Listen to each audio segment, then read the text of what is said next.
What happens when one of Hollywood's most respected actors walks onto a talk show expecting a conversation only to face disrespect so blatant it forces him to stand up and walk away? It only took 37 seconds of condescending remarks for Piers Morgan to push Denzel Washington to his absolute limit.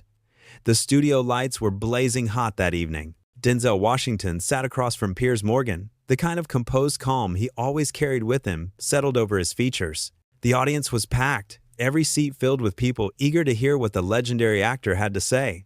This was supposed to be a standard interview, a chance to talk about his latest film, his career, maybe share some wisdom he had picked up along the way. That's what Denzel thought, anyway. Piers Morgan leaned back in his chair with that signature smirk of his, the one that made it seem like he knew something you didn't. He had his notes in front of him, but he barely glanced at them. His eyes were locked on Denzel, sizing him up like a predator circling prey.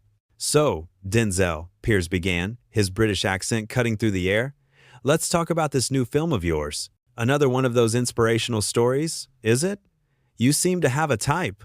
Denzel's eyebrow raised just slightly. He kept his voice level, professional. "I wouldn't say I have a type. I choose roles that speak to me, stories that have something meaningful to say." Piers waved his hand dismissively. Right, meaningful. But let's be honest here. At what point does it become repetitive? How many times can you play the same noble character before audiences start to yawn? There was a ripple through the audience, a collective intake of breath. This wasn't the friendly banter they had expected. Denzel shifted in his seat. Just a fraction, but his expression remained calm. "I don't think telling stories about dignity, redemption, and the human spirit ever gets old," Denzel replied, his voice still steady. "These are universal themes. They matter to people." Piers leaned forward now, elbows on his desk. "Sure, they matter, but do they sell? I mean, let's talk numbers for a second. Your last 3 films, they did okay at the box office, but they weren't exactly breaking records, were they?" "Box office numbers aren't the only measure of a film's value," Denzel said, and there was just the slightest edge creeping into his tone now. "Oh, but they are though, aren't they?" Piers shot back, that smirk widening. "In this business, money talks. And from where I'm sitting, it looks like maybe you've lost touch with what audiences actually want to see. Maybe you're stuck in the past, playing it safe." Denzel took a slow breath through his nose. "I think audiences are smarter than you're giving them credit for. They appreciate substance. They appreciate authenticity." Piers laughed, a sharp barking sound. "Authenticity. That's a nice word. But let's dig into that a bit. You talk a lot about authenticity, about staying true to yourself. Yet, you live in a mansion in Beverly Hills, you're worth millions. You've been in this industry for decades. How authentic can you really be to the struggles of everyday people?" The audience went quiet, dead quiet. You could have heard a pin drop in that studio. Denzel's jaw tightened, just barely visible, but he kept his composure. "I came from humble beginnings," Denzel said, his voice lower now, more controlled. "I've never forgotten where I came from. I try to use my platform to lift others up, to tell stories that matter." Yes, we've all heard the inspiring backstory," Piers interrupted, waving his hand again like he was swatting away a fly. "Poor kid makes good, works hard, becomes a star. It's very touching. But that was what, 40 years ago? You've been insulated by wealth and fame for so long. How can you possibly relate to the characters you play anymore? Isn't it all just acting at this point? Pretending?" Denzel's eyes narrowed. "That's literally what acting is, Piers. It's about stepping into someone else's shoes, understanding their experience, bringing truth to that. Just because I've been successful doesn't mean I've lost the ability to empathize, to connect with human emotion." "Human emotion," Piers repeated, mockingly thoughtful. "Right. Tell me something, Denzel. When was the last time you rode public transportation? When was the last time you stood in line at a grocery store? When was the last time you had to worry about paying a bill?" "That's not the point," Denzel said, his voice rising slightly for the first time. "Oh, but I think it is the point," Piers pressed, leaning even further forward. "You stand up there on your pedestal, you give these speeches about honor and integrity, but you're completely disconnected from reality. You're living in a bubble." Denzel's hands gripped the armrests of his chair. "I work with charities. I mentor young actors. I try to give back to my community. I'm not disconnected." "Token gestures," Piers said dismissively. "Tax write-offs, more like." "Let's be real here. The audience was shifting uncomfortably now. Some people were looking at each other, uncertain. Others were staring at the stage, transfixed by the tension building there. "You don't know anything about my charitable work," Denzel said, his voice tight. "I know enough," Piers replied. "I know that celebrities love to throw galas and fundraisers where they can pat themselves on the back and feel good about themselves while writing a check. Real change? That requires getting your hands dirty. That requires sacrifice. Have you sacrificed anything, Denzel?" "Really?" Denzel was silent for a moment, his chest rising and falling with controlled breaths. When he spoke, his voice was quiet but firm. "I've dedicated my life to my craft. I've tried to be a good example, a good father, a good husband. I've tried to tell stories that inspire people, that make them think. If that's not enough for you, I don't know what to say." "It's not about what's enough for me," Piers said, spreading his hands wide. "It's about what's real and what's performance. And from where I'm sitting, everything about you feels like a performance. This wise, dignified persona you've cultivated, is any of it actually real? Or is it just another role you're playing?" The air in the studio felt electric now, charged with tension. Denzel stared at Piers for a long moment, his expression unreadable. "You invited me here to talk about my film," Denzel said slowly. "Instead, you've spent the last several minutes attacking my character, my choices, my integrity. Why?" Piers shrugged, that infuriating smirk still plastered on his face. "I'm just asking questions. Isn't that what journalists do? Or would you prefer I just lob you softballs and let you promote your movie without any pushback?" "There's a difference between tough questions and disrespect," Denzel said. "You've crossed that line." "Have I?" Piers asked, tilting his head. "Or are you just not used to being challenged? Maybe you're so used to everyone kissing your feet that you can't handle it when someone actually holds you accountable." "Accountable for what?" Denzel demanded, his voice rising again. "What exactly am I being held accountable for? Being successful? Working hard? Trying to make meaningful art? For pretending to be something you're not?" Piers shot back. "For selling this image of yourself as some sort of moral authority when you're just another Hollywood elite who's out of touch with regular people." Denzel stood up abruptly.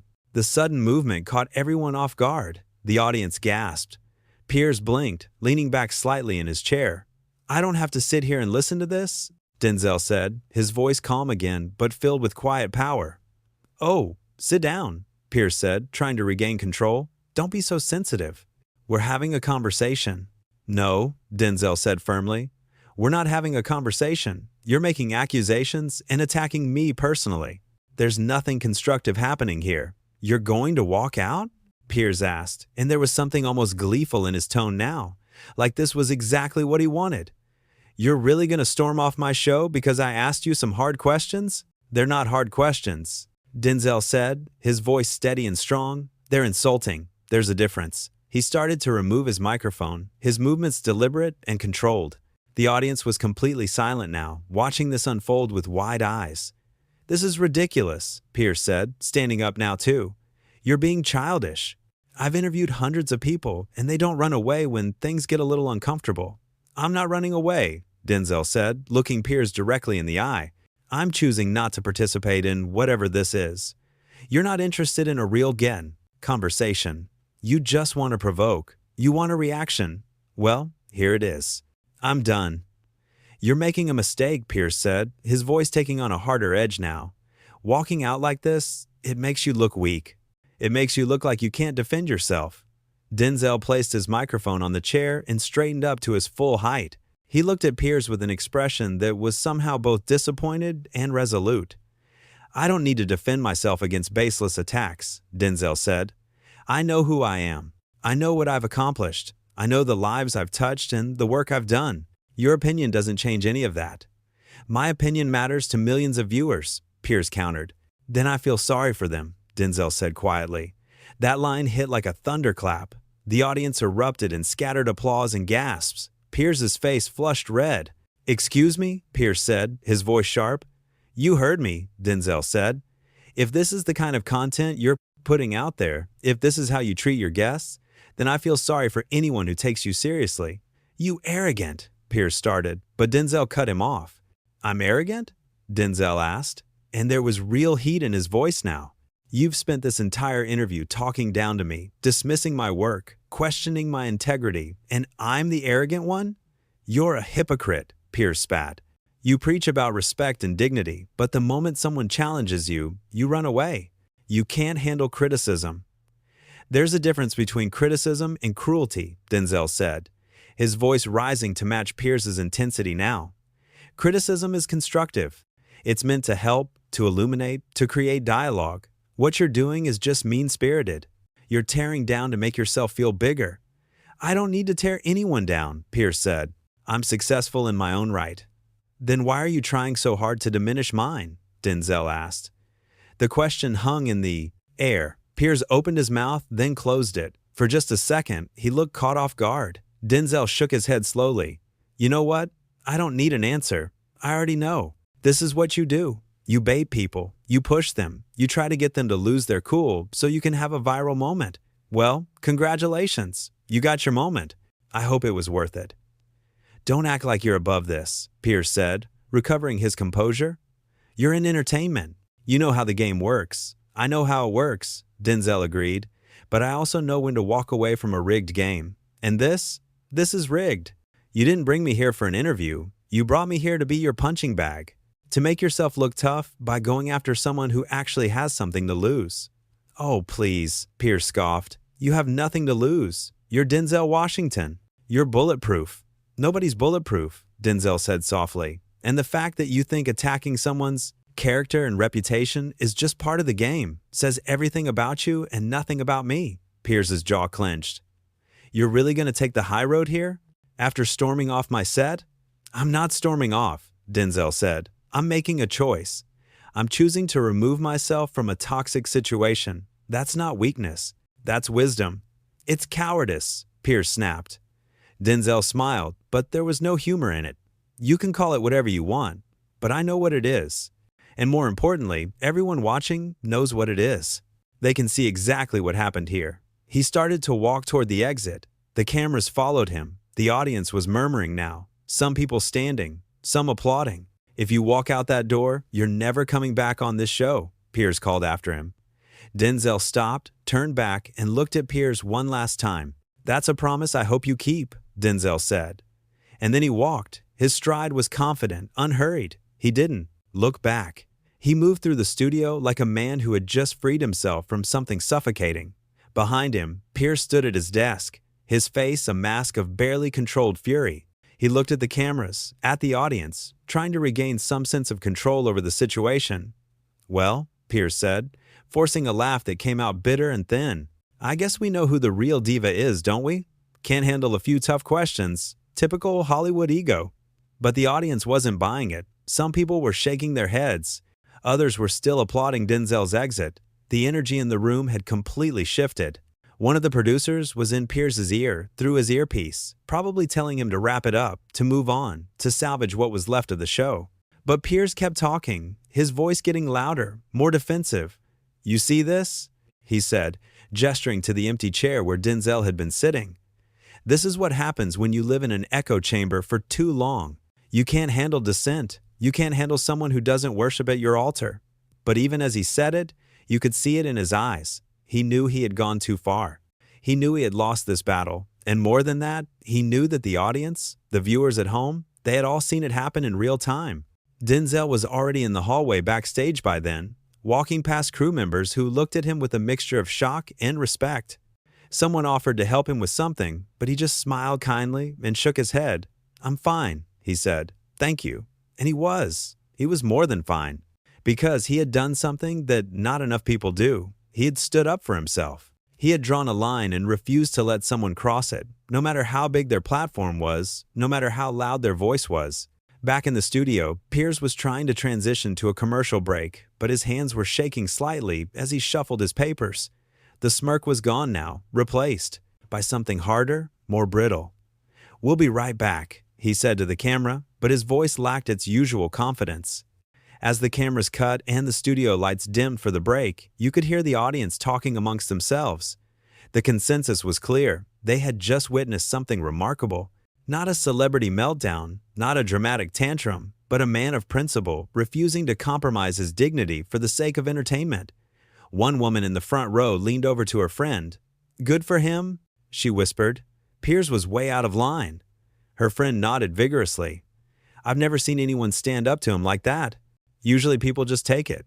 And that was the thing. Usually people did just take it. They absorbed the insults, the provocations, the disrespect because they needed the exposure, or they didn't want to seem difficult, or they convinced themselves it was all just part of the job. But Denzel had shown a different way. He had shown that you could say no, you could walk away, you could refuse to play a game that was designed to humiliate you. In his dressing room, Denzel sat down for a moment, just breathing. His heart was pounding, adrenaline still coursing through his system. It wasn't easy, what he had just done. Walking away never is, especially when every instinct tells you to stay and fight, to defend yourself, to prove your point. But he had learned a long time ago that some fights aren't worth having. Some people aren't interested in truth or understanding. They're interested in conflict for its own sake. And engaging with that kind of energy only drains you, diminishes you. A knock came at his door. It was one of the show's producers, a young woman who looked mortified. "Mr. Washington, I'm so sorry," she began, but Denzel held up a hand. "It's not your fault," he said gently. "You're just doing your job." "He shouldn't have spoken to you that way," she said. "That wasn't professional." Denzel gave her a cold, small, sad smile. "No, it wasn't, but it's over now." "Is there anything we can do?" she asked. "Just make sure I get my things," Denzel said, "and then I'd like to leave, if that's all right." "Of course," she said quickly. "Absolutely. Again, I'm so sorry." After she left, Denzel sat there for another moment in the quiet. He thought about all the interviews he had done over the years, all the conversations, the debates, the moments of connection with hosts and audiences. Most of them had been positive. Most of them had been enriching. But every now and then, you encountered someone like Piers, someone who was more interested in their own ego than in actually listening. Someone who saw guests not as people but as props in their own performance. And when you encountered someone like that, you had a choice. You could play along or you could walk away. Denzel had made his choice, and he didn't regret it. Meanwhile, back in the studio, Piers was getting an earful from his own producers during the commercial break. The conversation was heated, voices raised, but Piers was defending himself. "I was just doing my job," he insisted. "I asked tough questions. That's what I do. If he can't handle it, that's on him, not me." But even he didn't sound entirely convinced. There was a defensiveness in his tone that suggested he knew, on some level, that he had crossed a line. When the show came back from commercial, Piers addressed the walkout directly. "Well, that was interesting," he said to the camera, trying to sound casual, unbothered. "Denzel Washington just walked off the show because he didn't like my questions. I suppose we've all learned something tonight. Some people can dish it out in their movies, playing tough guys and heroes, but they can't take it in real life." It was a weak defense, and he had to know it. The audience was still murmuring, still processing what they had seen. And in living rooms across the country, viewers were already taking to social media, sharing clips, debating what had happened. The overwhelming sentiment was clear. Piers had been out of line. He had been needlessly aggressive, condescending, disrespectful, and Denzel had handled it with more grace than most people would have managed. He tried to bully Denzel Washington and got exactly what he deserved, one person tweeted. Watching someone with real dignity refuse to participate in a circus, another wrote.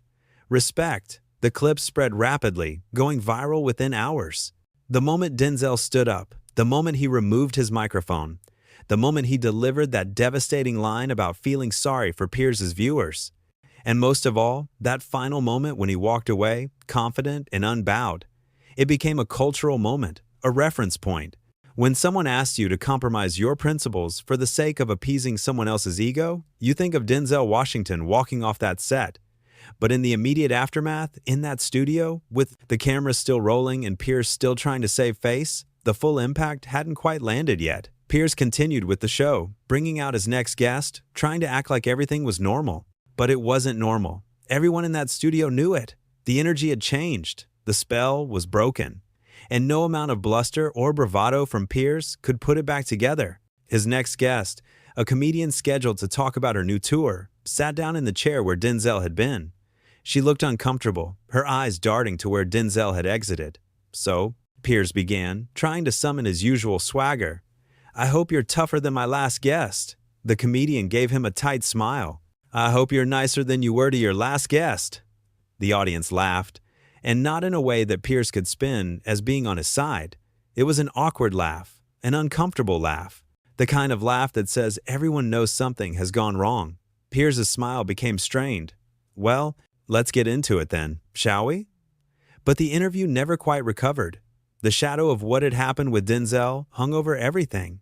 Every question Piers asked felt loaded now, every comment potentially combative. The comedian kept her answers brief, guarded, clearly not wanting to become the next viral moment for the wrong reasons.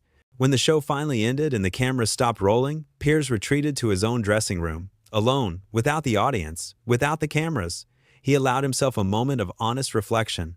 Had he gone too far? Maybe, probably. But admitting that publicly would mean admitting weakness, and that wasn't something Piers Morgan did. His entire brand was built on being provocative, on pushing boundaries, on never backing down.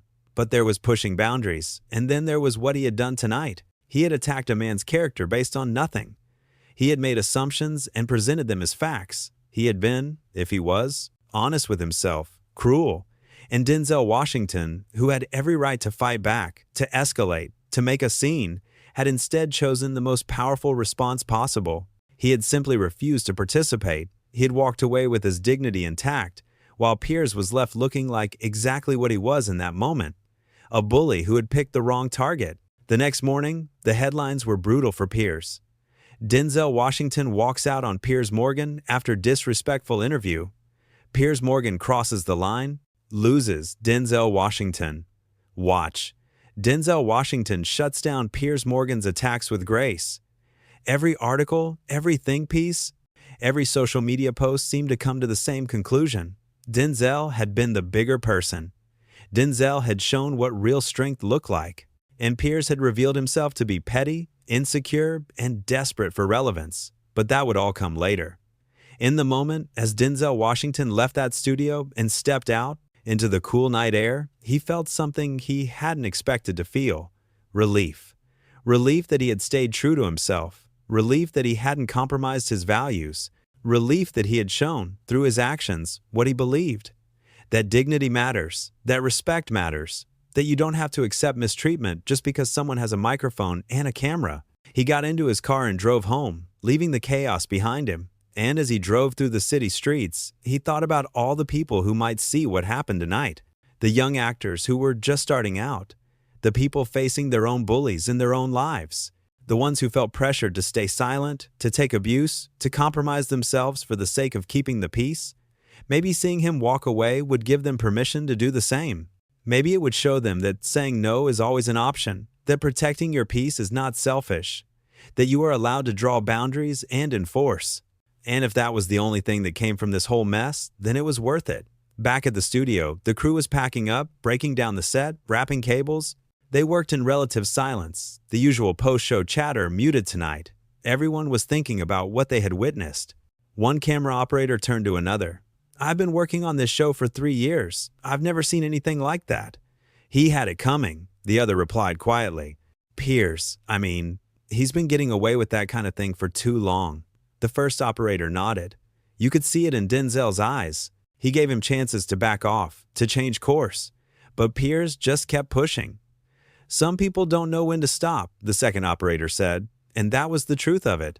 Piers Morgan didn't know when to stop. He didn't know how to read a room, how to sense when he was losing his audience, how to pull back before going too far. Or maybe he did know, and he just didn't care.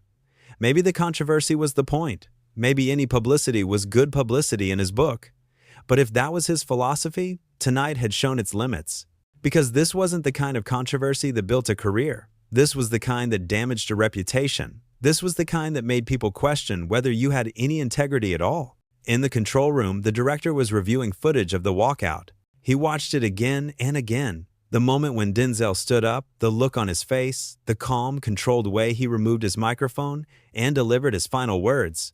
It was, the director had to admit, powerful television, real, raw, unscripted. The kind of moment you couldn't manufacture if you tried. The kind of moment that revealed character. And what it revealed about Denzel Washington was strength, composure, and conviction. What it revealed about Piers Morgan was something else entirely.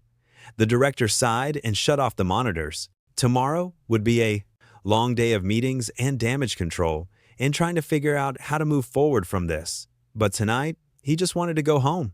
As the last of the crew filtered out and the lights in the studio went dark, the empty chair where Denzel had sat remained on the stage, a silent reminder of what had transpired. It had started as a routine interview, a celebrity guest promoting a new film, the kind of thing that happened every night on talk shows around the world. But it had become something more. It had become a line in the sand, a moment where someone with power and influence had been challenged, disrespected, and had chosen not to sink to that level. Had chosen instead to rise above it, not with a shouting match, not with insults hurled back, but with a simple, dignified exit. And in that exit, Denzel Washington had said more than any argument could have conveyed. He had said that his self-respect was not for sale, that his dignity was not negotiable, that there were some things more important than airtime, more important than publicity, more important than winning an argument. Things like integrity, honor, self-worth. These were the qualities Denzel had spent his entire career embodying on screen. And tonight, he had shown that they weren't just roles he played. They were who he was. As for Piers Morgan, he would go on to do more shows, conduct more interviews, court more controversy. That was his nature, but he would always carry the stain of this night. The night he pushed too hard and lost one of the most respected actors of his generation. The night his arrogance and entitlement were put on full display for the world to see. And Denzel Washington would continue to work, to create, to inspire. He would tell more stories about dignity and redemption and the human spirit. And people would listen because they knew that when he spoke about those things, he wasn't just reciting lines. He was speaking from lived experience. The experience of knowing when to fight and when to walk away. The experience of valuing yourself enough to refuse mistreatment. The experience of understanding that true strength isn't about dominating others, but about maintaining your principles even when it costs you something. That night had cost Denzel an interview, a platform, a chance to promote his work. But what he had gained was so much more valuable. He had gained a moment of absolute moral clarity. A moment where he had been tested and had not been found wanting. And for everyone who saw it, for everyone who heard about it, for everyone who would watch the clip in the days and weeks and years to come, it would serve as a reminder. You don't have to accept disrespect. You don't have to smile through cruelty. You don't have to compromise your dignity for anyone. You can stand up, you can speak your truth, and, if necessary, you can walk away. Because sometimes, walking away is the strongest thing you can do.